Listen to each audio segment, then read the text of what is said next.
I love the generosity of that, but I would be deeply concerned that you would give away 10% of the money just right off the bat. I think that was a little bit much.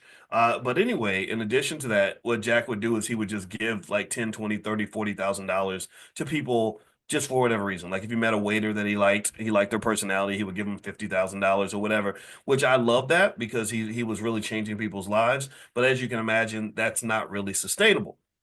And so, anyway, as you probably know, what's going, how the story's going to end. It ended very badly for Jack. In fact, there was a time where they asked him about winning the lottery, and he actually said, if I could go back in time, I would tear that lottery ticket up." And I think the thing that probably affected him the most was what happened with his granddaughter. So his granddaughter, he just gave her a bunch of money, and that's the danger when a young person gets a lot of money and they don't have a purpose, they don't have anything to do, they don't have to go to work, they don't have anything, they don't have any reason to just be motivated to do anything. Well, this poor girl, she got hooked on drugs and she died from a drug overdose at the age of 17, very young. And so that probably was a big catalyst in terms of him regretting what happened, but also other things happened. He became once people kind of got to know that he had this money because he was kind of loud about it. And I've talked about this a lot. I say this a lot to my rapper friends. I say, why are y'all so damn loud about money? Like when you're loud with money, in fact, there's a billionaire, Michael Roberts, who he's going to teach a class in the Black Business School at some point. I got to call him. But he came in and one thing he spoke about was he said, rich people are loud, but wealthy people whisper. He said, wealthy people whisper because they don't want you to know how much money they have. They don't need to prove to you that they're the boss. They know they're the boss. They don't need to prove to you that they're rich. They know that they're rich. Their goal is to stay rich.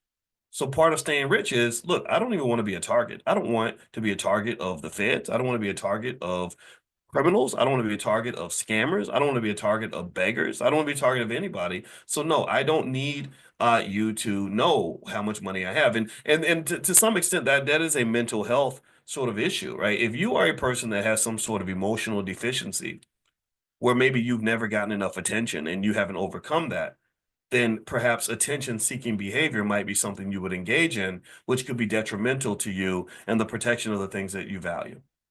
So basically, Jack was a guy that liked the attention. In fact, he carried around a briefcase with $545,000 in the briefcase just so he could give money away to people when he saw them.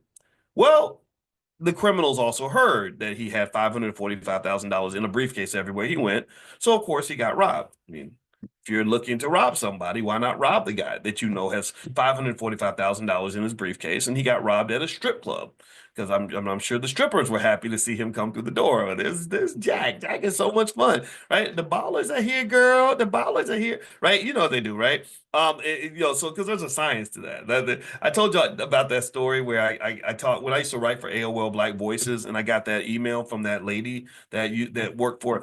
She was a little hood. She kind of spoke a lot of Ebonics, but I got it all, because I'm black too. And she was a nice lady, but I wasn't really sure. I just listened to this crazy story because I had to call her back because what happened was I had written a story about Lawrence Taylor, the NFL player, and he got into this situation with an underage girl, and she happened to be a prostitute, and the Gloria Allred was suing him and everything.